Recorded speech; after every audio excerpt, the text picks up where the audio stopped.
Welcome to Closer to Venus. I'm Johnny Burke, and today's guest is Jen Catlin. She is the Interim Director of the Education Committee for the Michael Newton Institute, a hypnotherapist, co-founder of Soul Connection Hypnosis, and a near-death experiencer. Today, we will talk about the expansion of consciousness and trends in life between lives sessions. Jen, welcome to the program. Thanks for having me. How did you find yourself on this path? How did you get started? Yeah, so earlier in my career, I was a school psychologist and came from a very Western psychology background, so I wasn't always into this. I had some yoga training, and so I had some practices with that and mindfulness. However, I didn't know what hypnosis was at all. So I would fast forward maybe about 5-6 years after that. In my early 30s, I had a series of what's called spiritually transformative experiences, STEs. STEs, yeah. Yes, okay. and NDE is a type of STE, but I had a series of them happening in a very short amount of time. Things that people would start to think are weird coincidences, but they were things that went even beyond that I just couldn't explain. And so much was happening. I started getting all kinds of downloads of information on how to work with emotional energy and things I didn't know how to make sense of. I had a really, really big STE. At one point, all of this brought me into learning about what hypnosis is in a very strange way. I think many people, when we look back on our lives, at the time, we don't know what's happening, but we can look back and see key players or key instances that happen in life. And it's like, oh, that's what that was. And so I had some people walking into my life who one person handed me a book and said, I think you need to read this. This is what's happening. And it was a Brian Weiss book. And so that led me into exploring. I still didn't really know I wasn't into this at all, but there was something deep in my core that said, you have to explore this. At the same time, I have a very logical, analytical brain, very logical. And so my brain was fighting it the whole way. Like, this doesn't make any sense. Why are you doing this? And I know which book you're talking about. I think it's somewhat of a Bible for a lot of people in that space. So let's go back to the NDE. Was that the first ST that you had, or were there things that happened before that? Yeah, it was not. For a period of about 2 months prior to that, I was having many STEs, many very strong synchronicities. Like I said, downloads of this information just flooding in, and like visions of inner child healing and things I didn't even know about. And then I did go to hypnosis training soon after that. I felt like I was going crazy. Somebody led me into that book, decided to explore more about it. I was in clinical hypnosis training. I had not had past life regression training yet. I didn't know who Michael Newton was. I happened to train with somebody who was Newton Institute Life Between Lives facilitator and trainer, but I didn't know that. Everybody else was there for that reason. And so in the training, we were practicing just working on general emotional things. And I had a big STE where typically in hypnosis, your conscious mind is present. That's just how it is while you're experiencing. Something happened where my conscious mind was completely not present. And I didn't even have awareness. I was flipping back and forth. And so I was guided to another planet.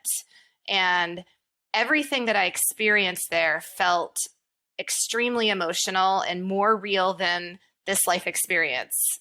2 weeks after that happened, I had an NDE. So that was during a session, or was that outside the session?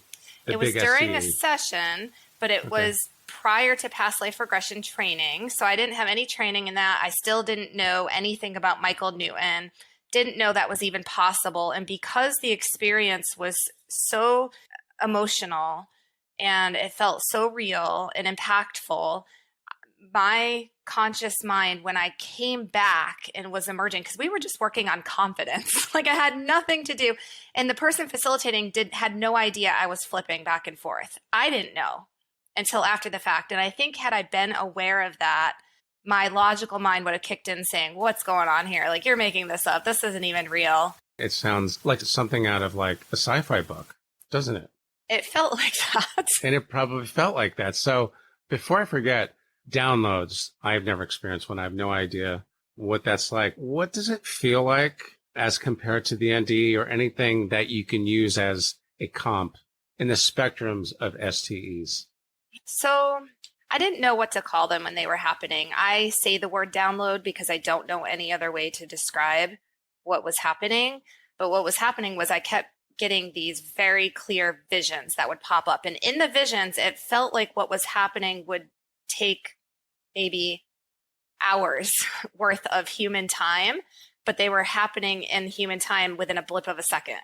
It felt like hours worth of material. It would be very, very quick. Some of them were happening while I was driving, and it was just floods of information. But it was like, even though it felt like it was so much happening within a small amount of time, I was able to make sense of it. I just knew what it was. There were things teaching me about emotional energy, that emotions are energy and how to work with them and process them for inner healing. And I had things about my inner child just spontaneously emerging. And these visions were sequential. So they would pick up where they left off in moments where I was just doing other things, like I said, like driving or something like that. That occurrence sounds very much like what people describe when they have an NDE and they otherwise trip into across the veil. Yeah. Things happen. It covers a lot of ground, like you just described, but in like almost a nanosecond, but they're still able to understand it. Right? Yes, that's exactly what it is. And I didn't process this logically at the time. I wasn't thinking about it consciously, but looking back, I can see that was my first glimpse into time not being what we really experience in this human realm that is different. Mm-hmm. Which we've all heard many, many times with regard to time or being outside of time, which my mind can't get around that. But yeah, my brain has a hard time processing that. Yeah, whatever my brain can and can't process is not the point, but I certainly get yours. Let's talk about the NDE. What were the most important parts of that and the things that you noticed afterwards? Yeah, so my NDE was a little bit different than some who might see their body. I had awareness just prior to having it that I lost consciousness, and it happened actually while I was driving, and I had enough time to sense what was happening to quickly pull over the car. I got my husband on speed dial. My body, half of it was paralyzed, and I was slurring. So I thought I was having a stroke. Later found out I wasn't. They don't know what happened. I was having cardiac issues at the time from Lyme disease. I had been bitten by a tick. And so I got pulled over. I felt I was losing consciousness.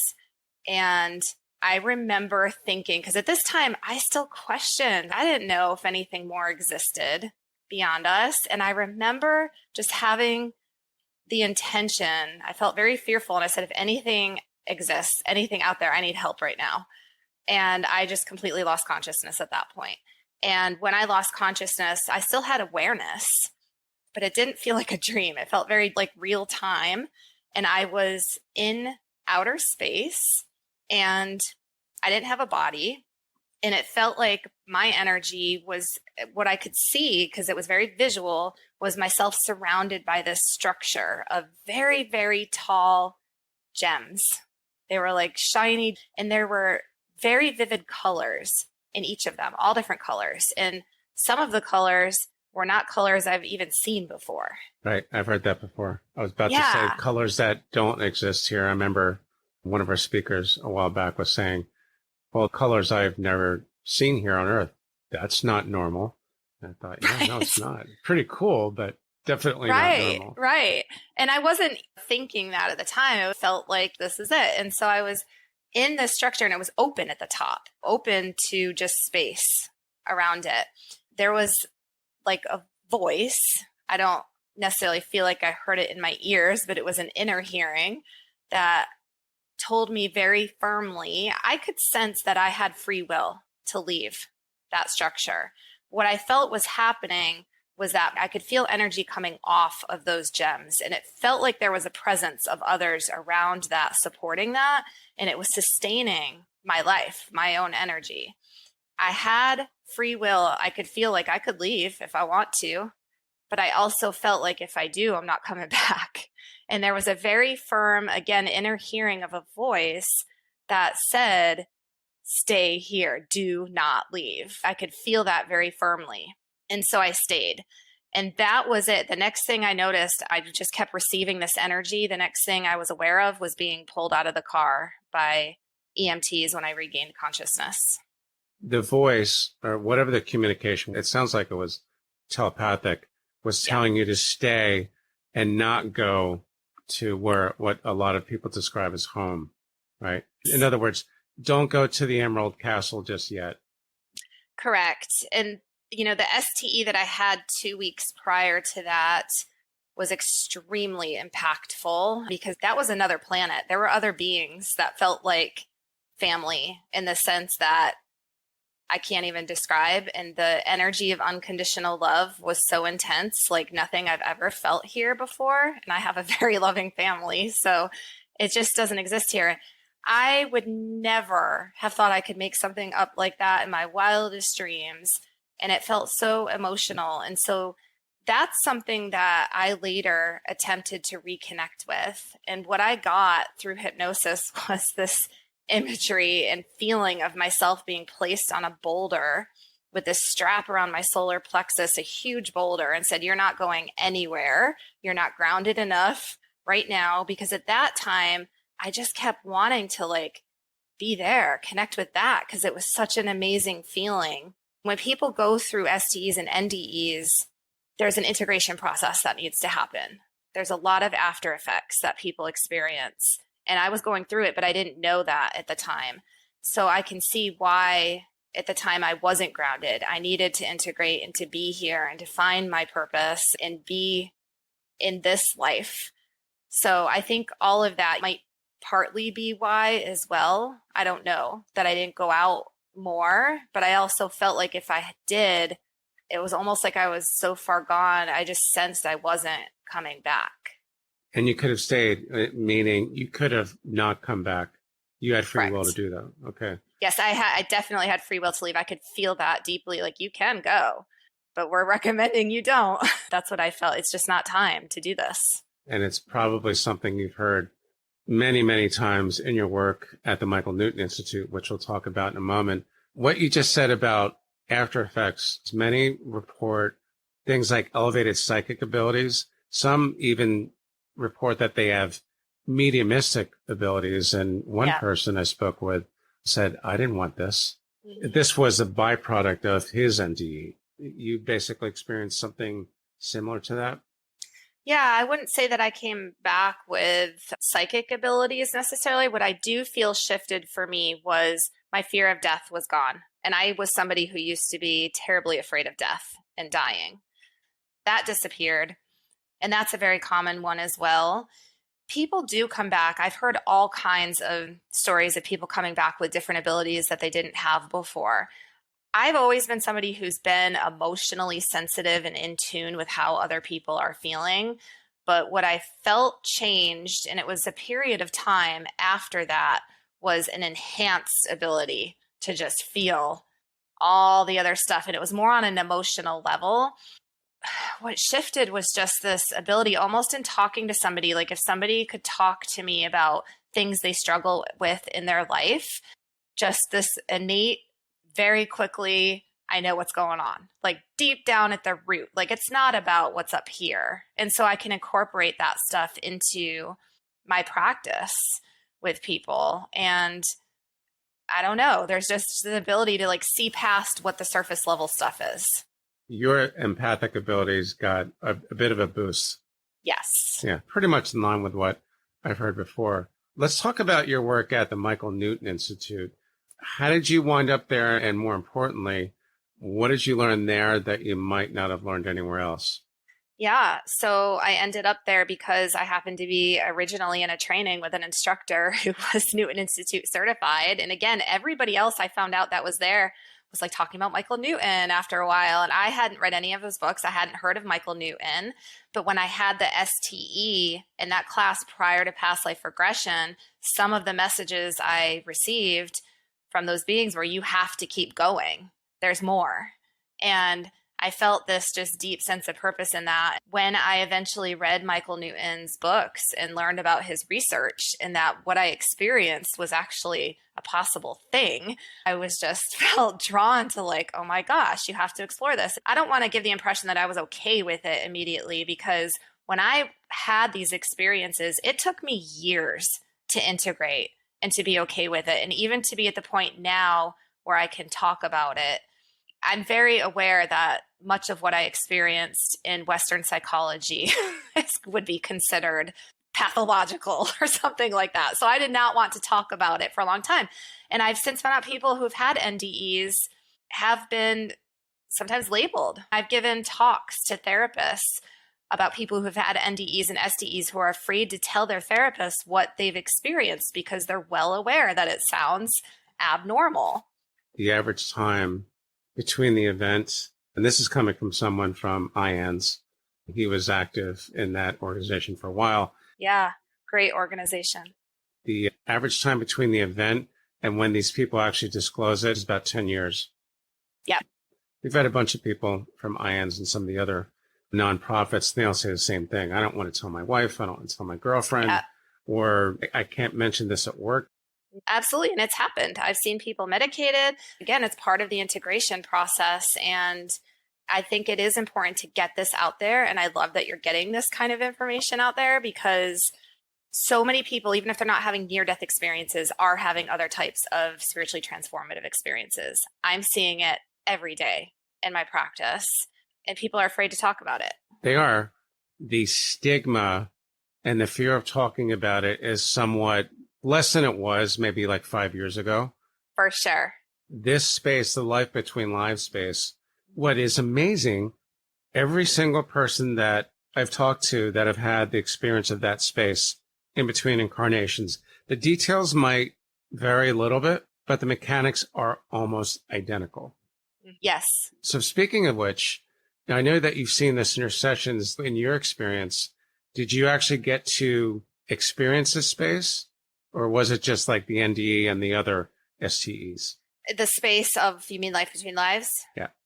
Yeah. I didn't have a life review. I've experienced those things in a life between lives hypnosis session. But in my NDE and STE, the big one, 2 weeks prior to the NDE, I would say yes. But that's more in Michael Newton's second book, Destiny of Souls. So like other incarnations and things I didn't feel possible. What I did experience in that same STE prior to going to that other place was myself as a light being in outer space with two others. And then there was a teacher. The three of us were sitting there. And we were just like energy, balls of energy, sitting there with a teacher. And it was like I was watching myself. And that felt more like a memory. Like, yep, like I remember this happened, versus real time, where on the planet it was definitely real time. But what was happening was we were in human school. And so the teacher was lighting up a diagram of what it's like to be human, like diagram of the body and energy centers in the body. And so that was definitely sort of more the life between lives space, along with the incarnation and other planets. I'm sure we'll talk about more of that another time, but those things are all things that are experienced in life between lives. It sounds like you've experienced it multiple times. Speaking of Michael Newton's books, many of us have read Journey of Souls and then Destiny of Souls, right? Yes. Yeah. There's so many cases. There's thousands that, as I described before, the details might vary, but the mechanics are almost always the same. Yes. So I think it's fair to assume that you have experienced it. That's what it sounds like to me. Sure. Yes. I've experienced aspects of it, even though it wasn't like life review or something. Yes, it was definitely the life between lives space that was experienced. And I can say that now looking back. At the time, again, I didn't know what that was. I had someone on recently who does this kind of work, which she says with every past life regression, she always takes them to the time when they last died, right? And there's always a life review. And I've never heard that. I never knew a therapist always went to the life review with their patients in each session. Is that unusual or not necessarily? What I'm finding, it's not unusual in the work I do. All of my sessions, I take them to life review from a past life regression. I feel like that it's so important because for me, if somebody's experiencing a past life regression or Life Between Life session, for me, it's not just about curious exploration. Like, we're here in this lifetime to experience and to learn and grow. And so I want to help people know, what is it about that lifetime or about whatever you're getting that is relevant and important for you in this life, and how can that help you? So the life review process can be part of that, because there are things we can explore around what's relevant from that time to today. But what I do find, and what I've heard from people that I've seen who've had other past life regressions, is what's out there in general, that it's not as common. And that was surprising for me. I didn't know that a lot of practitioners don't explore life review. They just stop at the death scene. But they almost always go at least back to the death scene. And in some cases, especially if you're going to do more sessions, they might revisit several different deaths in several different lives. Past lives, of course. When I'm doing past life regression, I mean, I think it depends. In the Newton Institute, oftentimes when we're doing it like a single past life regression, we will explore much more fully, because the methodology Michael Newton developed is really comprehensive. It includes going back through childhood into the womb and doing a womb regression. There can be so much there in utero. Oh, wow. That's like our first experience of coming into this life. And you have the consciousness of the soul, the consciousness of the human, mom's consciousness, and they all can overlap. And so there's a lot to explore there. But then it also includes going to another lifetime that is important to explore today, and then doing the life review. So if you include all of those elements, that in itself is oftentimes 2.5 hours, sometimes longer. It can be up to 3. So I think it just depends on the methodology. Everybody's taught in a different methodology. There's different ways to explore. Obviously, you've had several different STEs. Have you had any experience with spirit guides or beings of light, things of that nature? Sure. When I initially had the STE where I found myself as a light being, it didn't feel like a guide. There was like a more experienced energy being with us that was teaching us. It felt more like a teacher than a guide. Other than that, I've had guides show up in Life Between Life sessions that I've had. I did not have any guide presence in the other STEs that I had.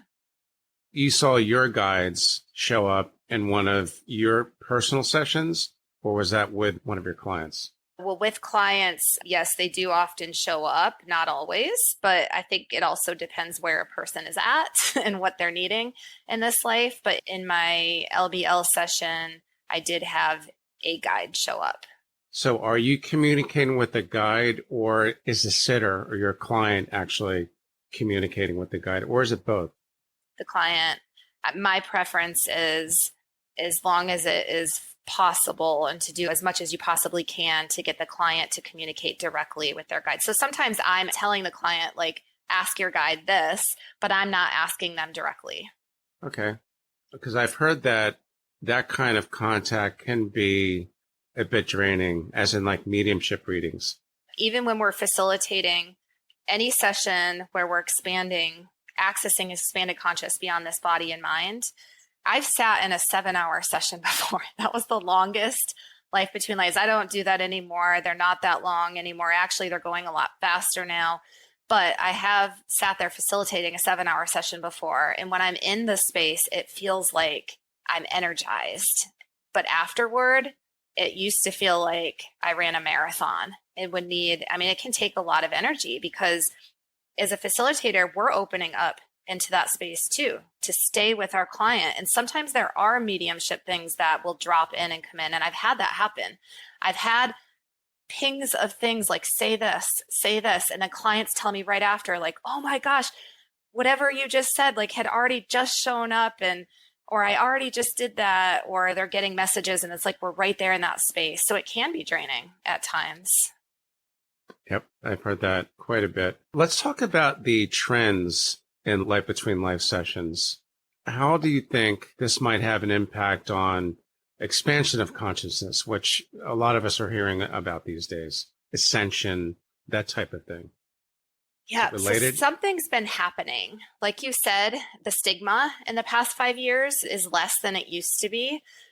I'm noticing something is happening probably in about the past 5 years or so, where there's just been a shift in the amount of people that I'm noticing are having STEs. And partly that could be because maybe my energy has shifted too, but other people are noticing it as well. I don't know how else to explain it other than, and this is only my personal belief, I don't know if this is true or not, but I feel like human consciousness is expanding. The veil is thinning. I'm having people reach out frequently about how even 3 weeks prior, they would have never believed any of this, but suddenly there's all these experiences happening, and maybe they're experiencing mediumship with verified evidence, or they're having other types of STEs. And what we're noticing in Life Between Lives sessions are that they have also shifted. We developed new curriculum last year in the Newton Institute to allow for more flexibility, because we're noticing there's not such a linear process that's happening in sessions that used to happen when Michael Newton was doing research back in the 60s. People are connecting much more quickly, and so they're not needing oftentimes 45 minutes to an hour just to go through the process to get there and to open. People are accessing other realms. There's a lot of that coming through, and information that I think people are drawing forward to continue to help their development as a human, but also consciousness in general, because as each person sort of wakes up, even those of us that have a very logical mind, if there's a part of us that's like, there's something about this information that feels resonant in some way that I want to explore more. To me, that is the soul calling. Like, yes, I exist. There's more than just this body and mind. And as each of us experiences that and explores that, I think we're all connected to each other's. Our energy shifts. And just by being here around others, it facilitates their energy shifting. And every time we have these types of discussions, certain things come up: expansion of consciousness, ascension, people waking up, medium explosions. There's psychics everywhere. Some may not be that well trained, but do you think that's all connected as well? It's all part of what's going on. I do. I think anything that transcends the experience of just the human body and human brain and opens us into that space, that it's all connected, but the pathways and the mediums for which people might connect to that are going to vary person to person. And not everybody's going to get there either. And that's okay. Like, we're all here to experience something in our own truths, and we need all kinds of people. I mean, you're here doing this podcast, which is not necessarily something I would be good at. So I think we're all contributing in our own ways. I just think this work that you're doing, the Life Between Lives, is really, really critically important, because these types of sessions and the discovery is going to teach all of us a lot more about why we're here, what we're doing here, what our purpose is, and what really happens when we die, as opposed to going to church and listening to a pastor basically preach what he's taught. I know they're trying to do the right thing, and for many people, that's okay. But I think there's a lot more of us these days that think, no, there's more to it than that. There has to be. Absolutely. I mean, I was really raised in religion and in Christianity. And I think at the foundation, what I used to sense as a kid, I remember looking around the room and just wondering, what is happening? Not everything is making sense. And I very clearly remember wondering about that and having those deeper questions. And I remember asking deeper questions, and I was never quite fulfilled in the responses I got. It didn't make sense to me. But I think at the foundation of all religions, the foundation is there. There's truth in, like, a foundation of love and connection with others, that there is more. It's the details on how they've been interpreted over time that has shifted. But what I will say is I have a very different experience and perspective that I've been able to gain over the years, because I have worked with so many people. I've been seeing scientists who are very much into science and wanting verified evidence, but they're noticing, like, yes, there's something more. I've worked with pastors who maybe don't feel comfortable disclosing right now that there's more, but they found Michael Newton's books and it's opening them up. And they're like, yep, this is what makes sense. I sat in a church before right here in North Carolina, and a minister got up in front of the church and apologized to the entire congregation. I didn't know this was going to happen. This was before I was even into any of this. who said that he used to tell people reincarnation and whatever it is we're talking about is not possible. Like, that's not what happens. And yet he ended up getting on his own path and doing tons of research and found that there were references to reincarnation originally in the Bible that were removed. Oh, yeah. That was during the 5th or 6th century. I think if you look back to the research of Ian Stevenson, he was the psychology chair at the University of Virginia. He discovered he could find children with past life memories that he can actually verify. And I think in over 1,000 cases, they were actually able to track down the family, and the child knew so much about the family, including secrets, that in many, many cases, the family actually accepted the child as a reincarnation of their loved one who had passed. The research that University of Virginia has in their Division of Perceptual Studies is really incredible. And I have met some of those researchers at conferences I've attended to. I've gone to the IANS conference, and they're researchers. They're very objective. Yeah. That's very obvious. It's great because that logical part of my brain also loves to see the evidence, and that has helped me over the years. I don't question anymore like I used to. For what it's worth, it wasn't that long ago that I was one of those people. Yeah. I always knew there was something more. We would go to church. I was brought up Catholic, like a lot of people in the Northeast. And I just thought, they never talk about reincarnation, and something just seemed off. But that's probably a question for another day. I think most of us in this space have seen enough evidence and testimony where we kind of know it's real. I've had the benefit of working with several people who've had near-death experiences in the life between lives space. And what I've been told is, in some of these people, it might have been 30 years after their NDE when they came upon Michael Newton's books and like just searching for anything that could explain the experience they had. And what I've heard over and over again is when they came upon this research and this sort of map of the spirit world, the feeling was just excitement because this was the first thing they found that described much of their experience that they had. The research tends to coincide with what people have experienced as well. Very consistent. Awesome. Great stuff. Anything else we should know? Just knowing, especially for people who are interested in exploring that space with a facilitator, going into the life between life space, if you've read Michael Newton's books, the biggest thing that's important to know is, one, preparation. Rather than just going into it, we have these human logical conscious minds. And so I cannot overemphasize how important preparation going into it is into understanding what hypnosis really feels like. Sometimes the books make it sound like a person is completely unconscious and somewhere else, and that's not how it is. And so just understanding that it's not always visual, but also knowing that the experience that you have may differ from what you've read. And that's because consciousness is expanding. Like I said, things are not as linear as they were. And regardless, there is something meaningful that is going to come up for you. And so being able to assess how that's significant for you in your human life now and your growth as a soul is what is most important. I don't think I could possibly ever top that, so we're going to stop here. Jen, thanks so much for joining us today. Sure, thank you. How can our listeners find you online? Yeah, so my website is www.jencatlin.com. It's just JenCatlin.com. I will put that in the notes and the transcript as well. You've been listening to Closer to Venus. I'm Johnny Burke. If you enjoyed today's episode, please consider subscribing. You can find more information at closertovenus.com. Thanks again for tuning in, and we'll see you next time.